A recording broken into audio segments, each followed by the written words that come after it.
Alright, so we're going to kind of move on to living arrangements and some things to be thinking about there, and aged care, whether it's, not for you, but for someone you know. But before we get there, did anyone have any questions on kind of Centrelink or the concession cards? No? Alright, so now let's kind of have a look at some other things that keep a lot of people up at night. And I always kind of go, when I was an advisor back in the day, or even just looking at the conversations I had. That's right. Oh, would you? Sorry, thank you. Just a question about the Commonwealth Seniors Health Card. Yeah. It's just interesting to note that it varies from state to state, the concessions, and yet it's a Commonwealth card.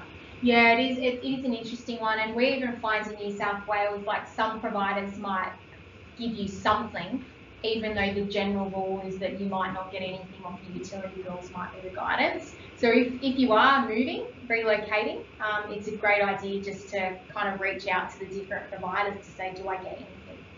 For some people, if they're trying to build their business, they might decide that they're going to recognise a concession card. It does make life hard though when things aren't standardised from state to state, whether it's concessions or when the government announced in the last budget the energy rebates. That even look different from state to state.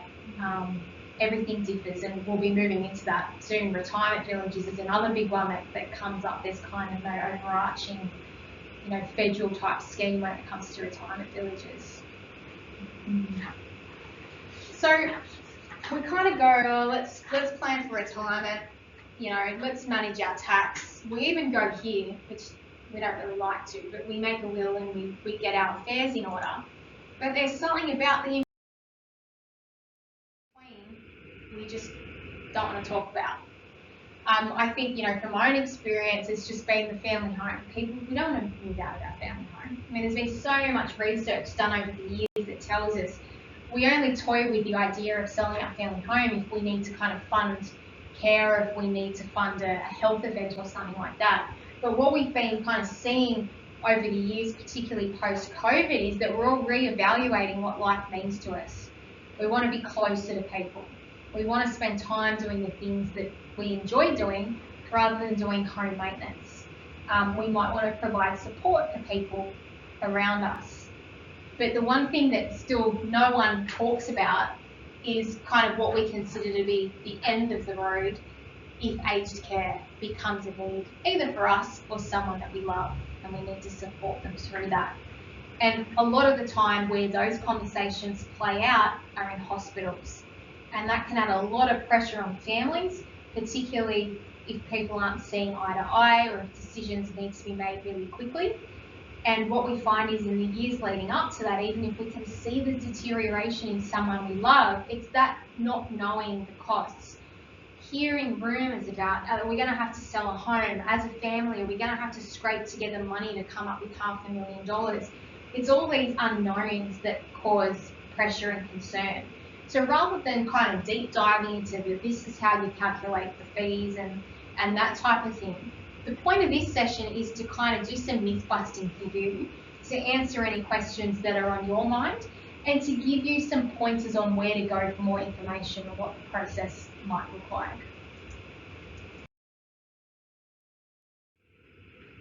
So some of the really tough questions that I've found are a problem because no one wants to ask them, but these are the questions that you might need to have as a family at some point in time, is what would you do if living in your home became too much?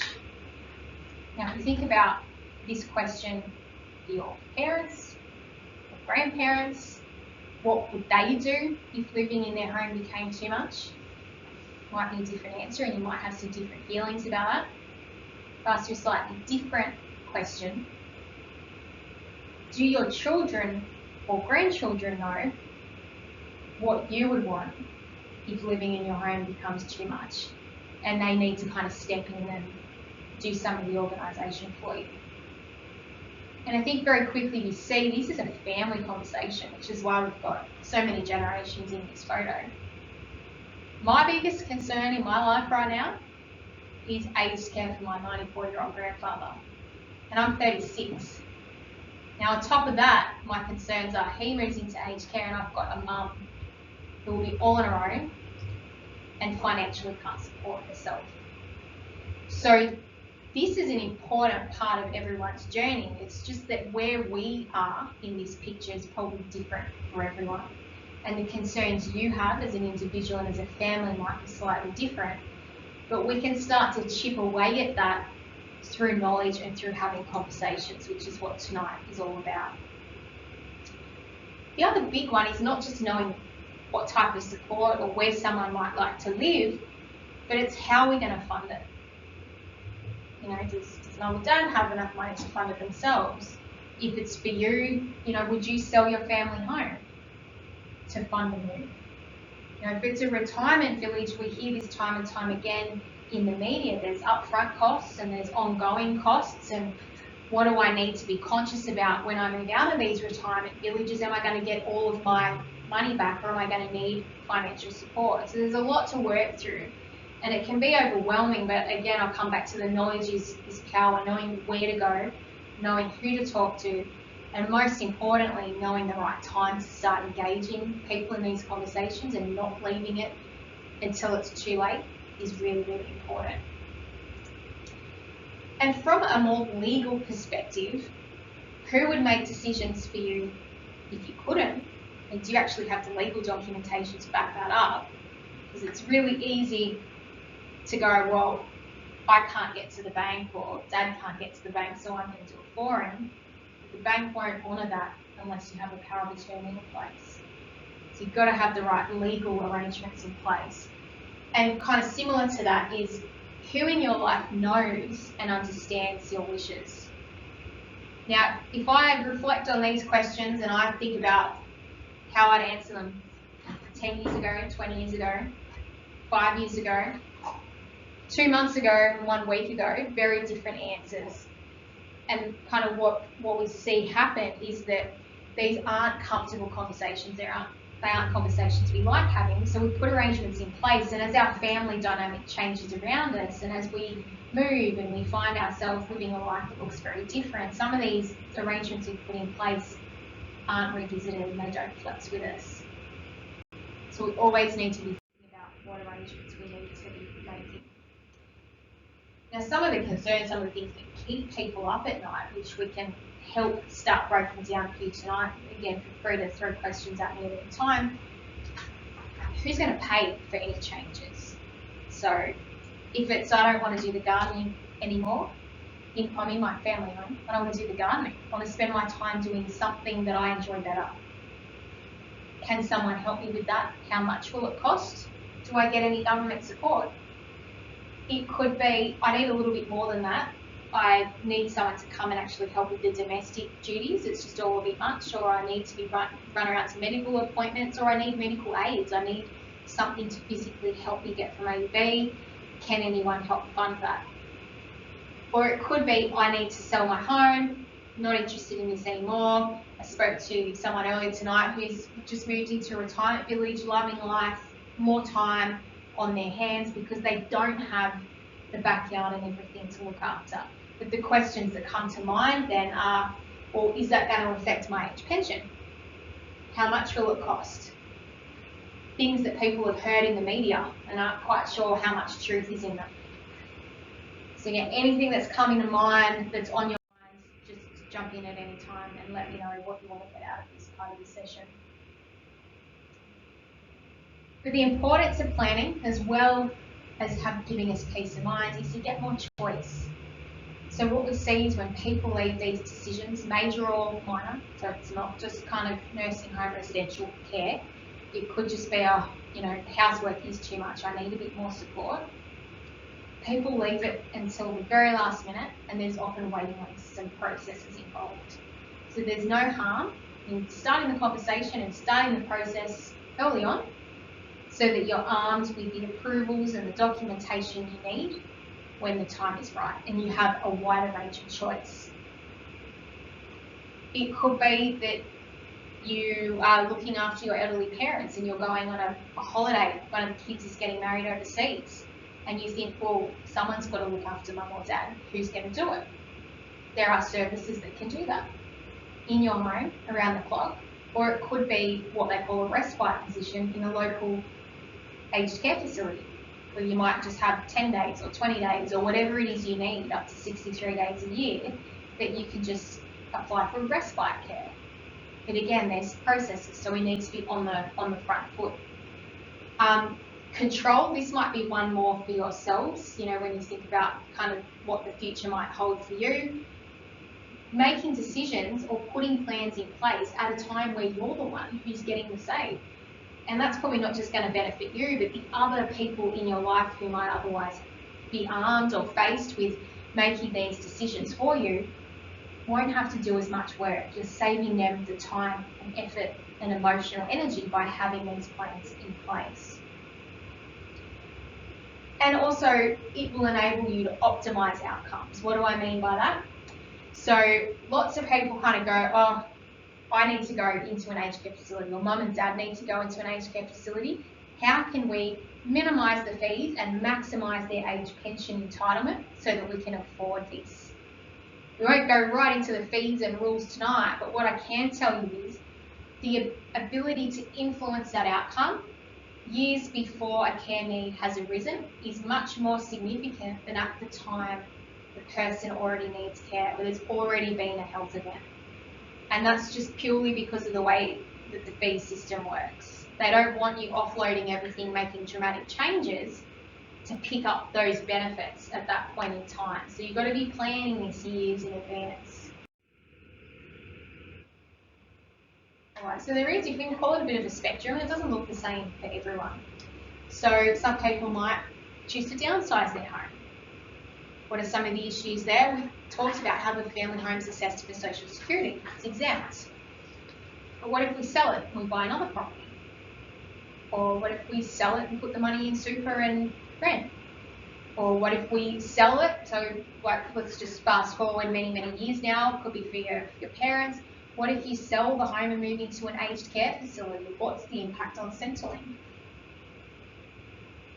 You might move in with someone in your family, or they might move in with you temporarily or permanently. We're seeing a huge increase in these types of arrangements, particularly in Sydney. Property prices are just nuts at the moment. I know it's the same really all over the country, but we've seen the number of duplexes, dual occupancy living popping up everywhere. And what we're seeing is kind of mum and dad are in one side and the kids are in the other side. Or big block of land and the kids are building a granny flat out the back, or the parents are building a granny flat out the back. Really important things that we need to think about, not only at the time doing all this, but what is it going to mean for the future? If someone's care needs change, if God forbid there's a breakup in the family, you know, the kids are separating, suddenly what does that mean for me? I've kind of handed over $200,000 to build a granny flat or to move in with them. These are the types of conversations we need to have. Retirement villages, over 55 is very similar. It's just the legal ownership that's a little bit different, and also the way they're assessed for Centrelink can be a little bit different. But the two that seem to be really popular that people want more information on are the home care services and residential care. So home care services, let's just flick straight to it. It's not just kind of a doctor, medical, so you can have blood tests and medical type support in-house. It's domestic support. It could be that you need a mobility scooter. It could be that there's other types of support that you need around the home. The great news is if you apply for an assessment and the government says, yeah, we actually think that you do have a need, you can get subsidies for that. Now, you don't get the subsidies directly, the providers do, but what you're given is basically a package. So you're told this is the amount you've got to spend per year. You go and find service providers that are going to give you the service and support that you need. We're not going to tell you what you need. And that's what home care is. You don't have to be in your family home. You could be in a retirement village. You could be in an over 55s. You could be living with the kids. It doesn't matter where you're living, because obviously residential care is the exception because you get round the clock care. But they're all the types of things that home care can provide you. There is a resident, or not a resident in this case, a consumer contribution that is based on your income, and it's an income test that mirrors closely the age pension income test. So that's something else to think about. But the help is there. So there's an application process in your pack. You'll see on the last slide, myagedcare.gov.au. That's the place you need to go to start the ball rolling for an assessment, whether it's for yourself or someone that you know. And obviously you've got a great team up the back to support you through that. One thing I would say on that, and then I'll go to you for any questions you have on home care, is there can be waiting lists for these services. So after you apply and get approved, depending on supply and demand at that point in time, we saw the wait lists blow out to a year at different times during COVID. When I checked a couple of weeks ago, they were kind of down to 3 to 6 months, depending on how much support you needed in the way of a home care package. But definitely there's no harm if you think you qualify or someone you love would qualify in getting the ball rolling so that if and when you need that service, it's there ready to go. Just to make sure we're kind of spending time on what you want to cover, do you have questions on home care services? You're obliged to take up the services that are granted package. You're obliged to take it up. No, great question. You're not obliged to take it up. So you're not on the hook for it. When they grant it, you basically go into a national waiting list. Yeah. And there's other ways around it. So for some people, if you just need the lawn mowed or the gardening done, once you work out not only the time that it takes, but what your contribution would be to this package, in a lot of cases, it's just better to pay for that service directly if there's not a whole lot of support required. And that would be a matter of going out and actually finding locally those private type providers. There is a very simplified calculator on that My Aged Care website, but again, you've got a great team here who can help guide you through that and to work through, what is the value of the package based on what you need versus do you just go out privately and actually pay for the services you need when you need them. But the great news is with the package, the government's not saying, well, you must fit in these boxes. They recognise that they want people to actually get the services that benefit them. So you get to spend that money in a way that's right for you. And you can turn it off at any time. Alright, so residential aged care is a bit different. This is full-time, so this is actually moving into an aged care facility, which you may have heard referred to as residential care and nursing home, all the same thing. Many years ago, there used to be something called a hostel and something called a nursing home that were different levels of care. But what they did in 2014 was they brought them all together. And they said, we'll cater to you based on what your care needs are at the time of admission on an ongoing basis. But there's no more differentiation between those kind of living aged care facilities. We find that, as I mentioned earlier, in most cases it's the family doing the negotiation and liaising with the facility on behalf of the person moving into care. What you will find in your pack, again on that My Aged Care website, you can punch in a postcode or a suburb and it will show you the local facilities to that postcode that have vacancies, and it will also show you the cost of the different room options. So for anyone who's never kind of looked or done any research, but you feel that for someone this is possibly on the cards, it's a great way to start doing some research to understand what these costs actually are, because they can differ quite a lot. So they could be $200,000 right up to $3 million. And the way you pay it, which is the thing I wanted to take out of this tonight, is that you can't be forced to pay a lump sum. So the number one question about aged care, can I be forced to sell the family home? The answer to that is no. No one can force you to sell the family home.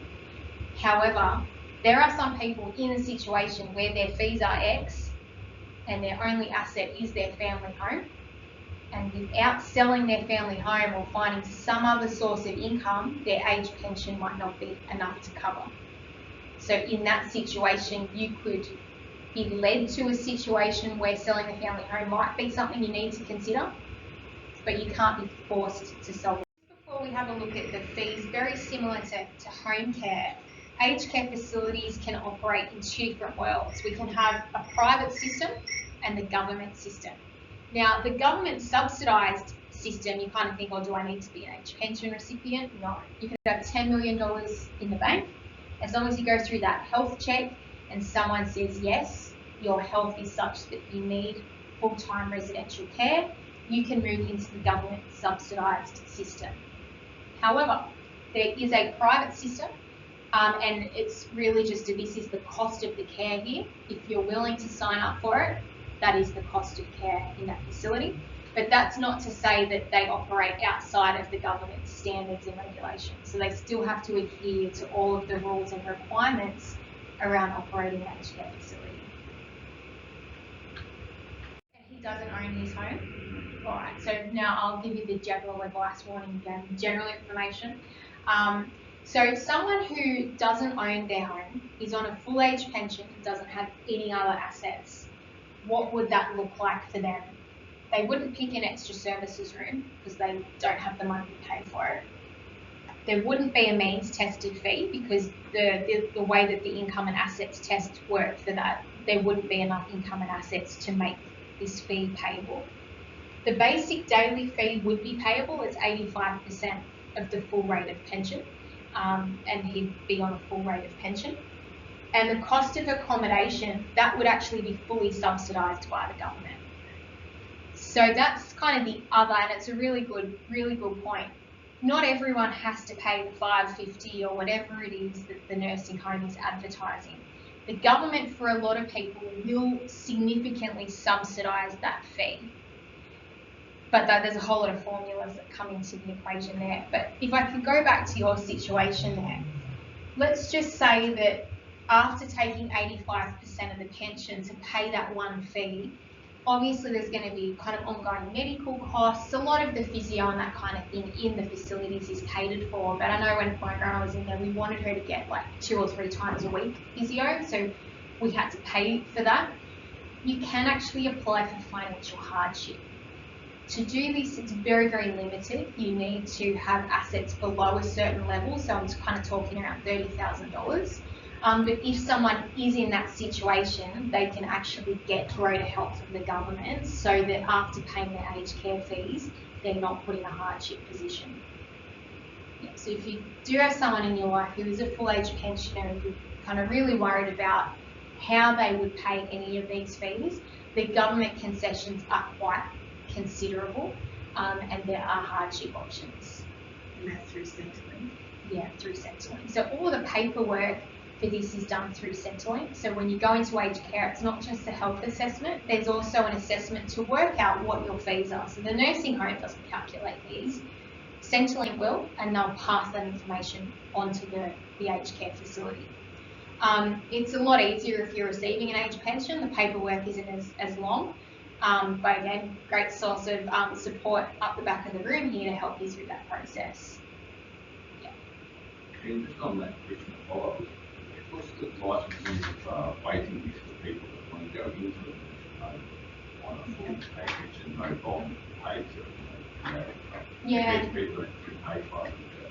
Yeah, it's a really good question. And so I'll use like a personal example. Grandma was a full age pensioner. They don't have very much money. She was in hospital. She had a series of falls, and we kind of did she's not going to a nursing home thing that I think a lot of families do. And after one particular fall, everyone realised that she had to go in. So she had no money. She was into a facility like that, our local facility. The woman in the bed next to her, I think she was from, pretty good means herself. She paid a lot more to get into the facility, same room as my grandmother, but she paid a lot more, I think to the tune of $500,000 to get into the facility. And her husband was in the retirement village that actually connected to the aged care facility. So she said to my grandmother, how long were you waiting for? My grandma said, being in hospital, I've come straight from hospital. Her husband had been in the retirement village for years on this waiting list trying to get in. And she couldn't work out if my grandma was a full age pensioner and they had all this money kicking around, why she didn't get in. So if we go back to what I told you about the subsidies, the facility can bring in anyone they want. But at that point in time, they weren't just going down that waiting list of who's been on the waiting list the longest and who's got the most money. They needed to keep their ratios in check. They needed a full age pensioner and someone who had lower means to keep their subsidies. And so my grandmother jumped the list. So this is not kind of just to say, you know, if you're in a retirement village, because a lot of them do connect to the aged care facility, that you're eschewing. Absolutely not. If you know someone in that situation and you kind of think even in a few years that might become a reality for them, start the conversation with the residential aged care facility to get them in there. Now, it can go the other way, because remember, this is a business. So if at a particular point in time, there's a bit of a waiting list, but on that waiting list are people who have disclosed their means to the facility and are ready and willing to pay a lump sum, sometimes facilities will unfortunately cherry pick them if they're not going to lose their subsidies because they've got the means to pay. Remember, they're running a business. So particularly if they've just done all these beautiful refurbishments and they've got a stack of debt that they want to repay, they're going to favour that person that can pay the lump sum. That might kind of make you go, oh, how secure is this? If they're going to take my lump sum and start paying off debt or start investing it, is it secure? The answer to that question is yes. If you go into a government facility, all of the lump sums paid are backed by the government. So if the facility as a business goes belly up, all of those lump sums will be repaid. Wait list, I'm not too sure, like in terms of time frames. In Sydney, they can really vary. Do you have any insight into anywhere local, like weeks? Right. And it can be really hard to estimate as well. I know when we had a family wedding and at the time Grandma was at home, I started thinking about respite. And it's really impossible for them to know almost when they're going to have a vacancy. So again, if that's something that's important to you, start the conversations really early so that when a space comes up, which for obvious reasons it's really difficult for them to say, at least you're kind of in their mind, they know how long you need that respite care for, not just for a wedding. If you find yourself caring for anyone, it's a full-time job. It's really exhausting and you need to look after yourself. This is what I've been kind of telling Mum, who's part that's 94, you know, if you're not looking after yourself, how can you look after someone else? So respite 63 days a year, it's a really great way to get some time back, but also to test the waters with different facilities. You know, if you're thinking for someone in your life that's going to be a permanent move at some point, get them familiar with the surroundings, see if it's a good fit culturally, geographically, all those types of things. And quite often those respite positions do move on to be permanent places. Are you finding in terms of the aged care model, are more having the temporary, when you first move in, with the higher care available, or is it still split? Is there is there need there to say, all right, you're going to move into the care where I'm going, I guess I'm thinking, and then maybe down the track we also have this part of it. Is that a standard model for aged care? It is now, yeah. So it's a really good question. When they brought those two systems together, the theory behind it was that in any particular room in a facility, you should be able to kind of go through the care system and increase needs without having to move. Because what we know is when someone moves into a facility, they become used to their surroundings, and moving someone, even if it's just moving rooms in a facility, can really have a significant impact on people. So there are even facilities out there, and a lot of these are the multi-million-dollar facilities, where you can enter a room and think you're in the Hilton Hotel and it's a retirement village. But they're the other extreme of the model, that have the retirement village and the residential care in a single room. And there's funny things that are on the ceilings, and you might kind of go in and go, what's all that about? And when the time comes and the person has a higher level of needs and care requirements, they can hook harnesses on and move the person all around the room and into the bathroom and all these types of things. And that enables them to what the government referred to as age in place. So without having to actually move surroundings, your care needs, whilst they might escalate, you can be catered for in the same place. Where it's a little bit different is when people have dementia. Usually, unfortunately, there's a more secure part of those residential facilities that need to cater for those particular needs. But other than that, the goal in most cases is how can we change this person's care needs around them without them actually having to change their surroundings. Do you receive all that lump sum back? Is there any that taken out? Good question. You might have heard like people refer to a retention amount in years gone by. So they changed the rules, fundamental rules, back in 2014. And before that time, anyone in the system that paid this lump sum, they used to retain some of it on a monthly basis. I think it was about $5,000 a month or something like that, which is not pocket money. Now, anyone going into care after that date, there is no retention amount. So if you pay $550 today, the only time you get back less than $550 is if some of those other fees I showed you on the chart, let's just say you said to the facility, rather than me give you $550 and pay you $100 a day or $100 a month for those other fees, deduct all those other fees from this lump sum. Only if you signed on the dotted line or a power of attorney has signed will they do that. That's the only time with your approval that they can give you back less than what you paid. Retirement villages, completely different kettle of fish.